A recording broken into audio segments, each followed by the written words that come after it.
Thank you for joining me, Professor Kalajdzic. How are you? I'm very well, Max. How are you? Good, thank you. So you'll be joining us for the class action webinar, which is going to be very exciting.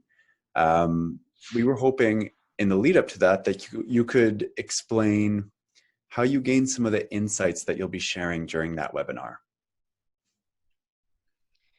I've been researching and writing about class actions for the last 12 years or so as an academic. And prior to that, I actually was a litigator with a specialty in class actions. So I've been thinking about this form of litigation for quite a long time.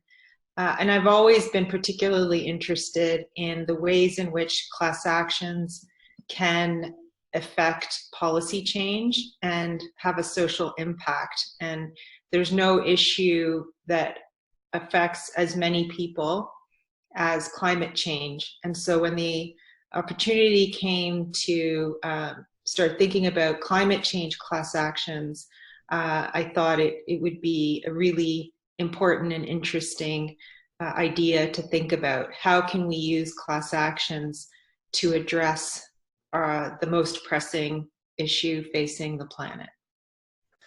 What is one thing that you would like people to know about environmental or climate change related class actions? Environmental class actions have a pretty long history in Canada. Unfortunately, for the most part, they haven't been all that successful outside of Quebec for a bunch of reasons.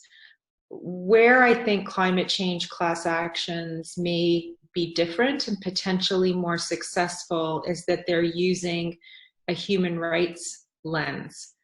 So framing climate change as an issue of the Charter. The way in which class actions using a Charter framework could actually address some of the policy changes that need to be made. Changes that so far have eluded activists in the political process.